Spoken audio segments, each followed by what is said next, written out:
कराची वाले वकील साहब की कहते हैं कि हमने नाम भी ईसीएल में डलवा दिया, हमने पासपोर्ट भी ब्लॉक करवा दिया, हमने उसको यूके से लाहौर भी बुला लिया। वकील साहब आपको बताता हूँ, ना आपकी इतनी वर्थ है और ना आप इतने कैलिबर के मालिक हैं कि आप मुझे यूके से लाहौर बुला सकें, आप मेरा पासपोर्ट ब्लॉक करवा सकें, आप मेरा नाम ईसीएल में डलवा सकें। फर्स्ट ऑफ ऑल मेरा नाम ईसीएल में नहीं पीसीएल में था, पासपोर्ट कंट्रोल लिस्ट, और वो हमारी स्टेट में डलवाया था क्योंकि वो राइट रखते हैं। आपकी इतनी औकात नहीं है कि आप ये सारा कुछ कर सकते। ये टूठी जो है ना वो डैशबाजियां छोड़ दें, ठीक है। मुझे तो आप वकील भी नहीं लगते, समझ लगी है? जो आपका गेटअप होता है, जिस तरह से आप खुद का मावा खा के बैठे होते हैं ना, आप मुझे वकील नहीं लगते। मैं सिर्फ आया हूं कराची, ना आप मुझे 6 माह पहले बुला सकते थे, ना आप मुझे अब बुला सकते थे। मैं आया हूं कराची, आया हूं सिर्फ अपनी जो रिस्पेक्टेड और ऑनरेबल जज साहब और कोर्ट रूम है उसके लिए आया हूं, और मुझे अपने केसेस सारे खत्म करने हैं, इसलिए पेश हुआ और यूके से भी वापस मैं इसीलिए आया हूं। आप ये जो है ना झूठे टैरम डालना छोड़ दें कि मैंने उसको यूके से बुला लिया, मैंने उसका पासपोर्ट ब्लॉक करवा दिया, मैंने उसका नाम ईसीएल में डलवा दिया। आपको तो यही नहीं पता कि मेरा नाम ईसीएल में है या पीसीएल में है, समझ लगी? मुझे अपने लॉ एंड ऑर्डर पर यकीन है, मुझे लाहौर में भी हर चीज क्लियर मिली है, यहाँ पर भी मिल जाएगी। आपको मैं देख लूंगा कितने आप जोगे हैं, आप कितनी की सजा करवाते हैं, जो कि आपके हाथ बस की बात नहीं है। बिस्मिल्लाहिर्रहमानिर्रहीम, अस्सलामु अलैकुम व रहमतुल्लाहि व बरकातुहू। की हाल चाल है जी? ठीक ठाक हो?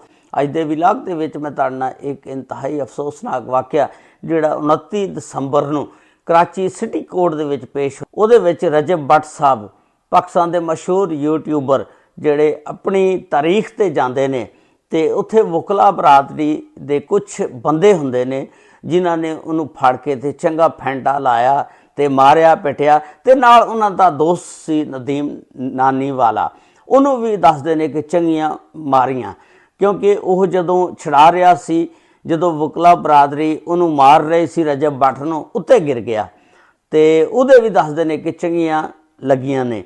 तो उसकी मुकम्मल तफसीलात अज की इस वीडियो के विच मैं तुहाडे नाल शेयर करांगा कि यह वाक़या क्यों पेश आया।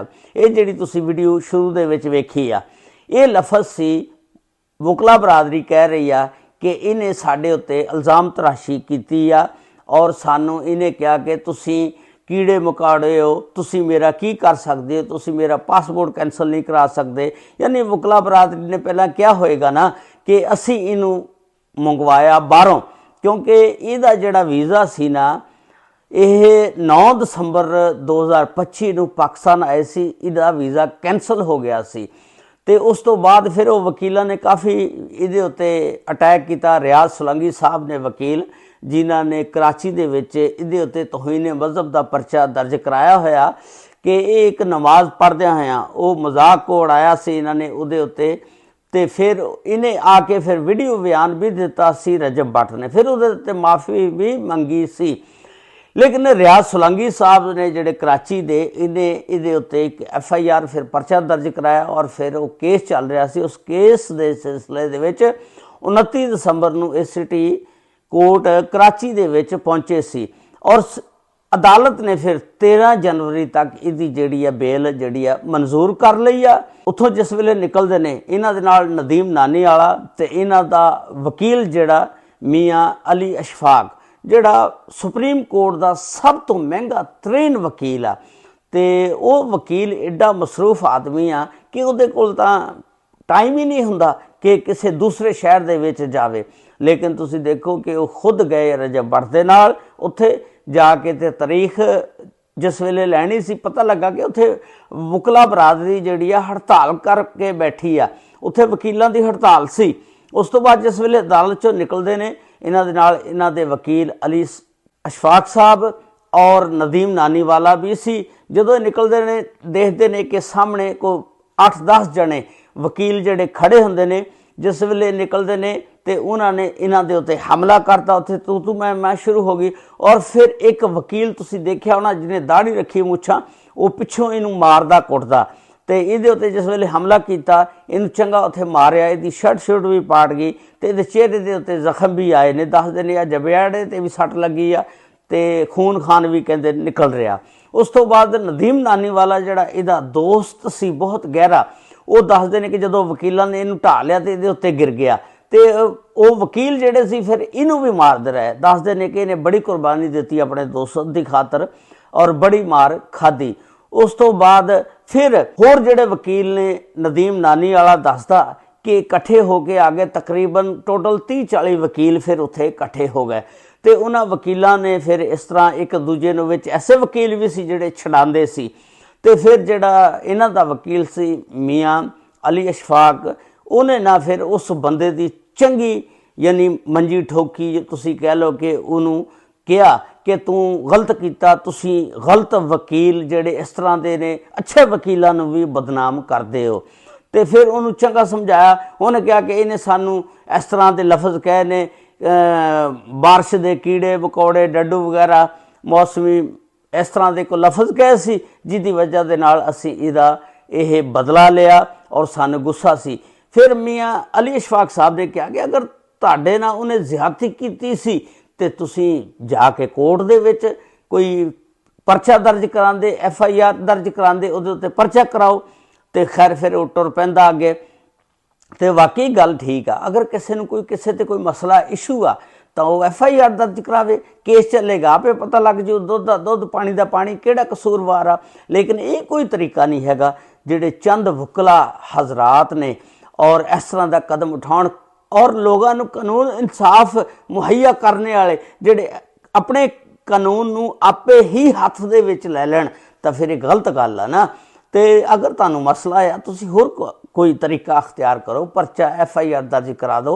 ये नहीं कि तुसीं एक बार अदालत दे अपनी ही अदालत ला के बह जाओ, अंदर जज साहब बैठे ने, उत्थे अपनी FIR दर्ज करा दो, परचा दर्ज करा दो, आपे बुला के पुछणगे, फैसला करनगे कि किहदा कसूर आ।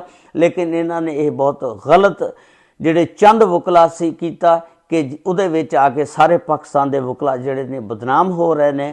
तो इस तरह का काम बहुत ही गलत काम सी और रजब भट्ट साहब नूं बहुत ज़्यादा उहदे विच बिस्त किया गया, मार पई। रजब भट्ट बहुत अमीर तरीन आदमी है, दसदे ने इहदे कोल कुछ काफ़ी पैसे भी सी जिहड़े उत्थे गुम गए ने, वो भी खबरां आ रही ने। तो हुण ये पता नहीं किहने उत्थों पैसे इन्ने जिहड़े लैके गया सी, कोई $3 लाख दस रहे ने जिहड़े इहदे कोल सी। ते बड़ा पैसा सी जिहड़ा कोल लैके गया, इन्ने पैसे नहीं लैके जाने चाहिए, पता नहीं हुण बहरहाल इहदे कोल पैसा तो काफ़ी है ना। तो इहदी शादी जिहड़ी आ 2024 दे विच ईमान नामी लड़की दे नाल हुई सी। जदों इहदी शादी हुई सी, इहदी शादी ते भी दस रहे ने कि बड़े पैसे उड़ाए गए सी और बड़े महंगे महंगे तोहफे लिआंदे गए सी। ते इहदी शादी दे चर्चे भी बड़े फिर सोशल मीडिया ते वायरल हो गए सी, बड़े चर्चे होए सी। ते उस तो इलावा ਇਹਦੇ ਕੋਲ पैसा तो बड़ा, ये यूट्यूबर आ, इन्हें 2023 ਦੇ ਵਿੱਚ अपना यूट्यूब चैनल बनाया सी और 2025 तक 2 ਸਾਲਾਂ ਦੇ ਵਿੱਚ ਤੁਸੀਂ ਦੇਖੋ ਇਹਦੇ ਕਿੰਨੇ ਫਾਲੋਅਰ ਹੋ ਗਏ ਨੇ। और सब तो पाकिस्तान ਦਾ ਵੱਡਾ यूट्यूबर आ, एक डक्की भाई ਤੇ एक डक्की भाई तो अजकल वो बेचारा ਉਹਦੇ ਉੱਤੇ ਕੋਈ मसला बने आ, अपनी मुसीबत ਦੇ ਵਿੱਚ फसे हुए ने। तो इस तरह के वाक़यात ਜਿਹੜੇ ने सोशल मीडिया ते बड़ी जल्दी वायरल होंदे ने। तो ये बहरहाल जिहड़ा भी कल का वाक़या होया बहुत गलत होया। वकीलों नूं अपने हत्थ दे विच कानून नहीं लेना चाहिए। मैं कल एक सोशल मीडिया ते एक होर वीडियो देख रहा सी कि जिहदे विच वो एक दाढ़ी वाला बलाल नामी वकील आ, तो वह भी बड़ा बोल रहा सी ते दसदे ने कि उहदा भी हत्थ है इहदे विच सोशल मीडिया दीयां खबरां। बल्कि एक चंद नौजवान मुंडे सी जिहड़े कल इंटरव्यू दे रहे सी, वो कह रहे सी कि ये तो कराची वालियां ने हजे ना इहदा इस्तकबाल सही नहीं किया, असी इस्तकबाल उदों करांगे जदों ये लाहौर आएगा तारीख दे उत्ते। यानी वो वकला बरादरी जिहड़े चंद नौजवान बंदे सी, कल वो मैं देख रहा सोशल मीडिया ते इहनूं धमकियां भी दे रहे सी कि जदों ये लाहौर आएगा फिर इहनूं लगेगा पता कि इहदा इस्तकबाल किद्दां कीता। यानी कराची वालियां ने तां इहनूं थोड़ा मारिया तो असीं इहनूं बहुता मारांगे। ये बिल्कुल सरासर ज़्यादती आ, गलत आ। कानून नूं अपने हत्थ दे विच नहीं लेना चाहिए। अगर किसी ने कोई मसला जावे FIR दर्ज करावे, उत्ते केस चलावे जज की अदालत दे विच, फिर जज फैसला करेगा कि की करना। ये बहुत गलत काम होया कल 29 दिसंबर नूं रजब भट्ट ते। अल्लाह ताला सब ते रहमत फरमाए, अल्लाह ताला सब नूं अपने हिफ्ज़ो ईमान च रखे। अस्सलामु अलैकुम व रहमतुल्लाहि व बरकातुहू।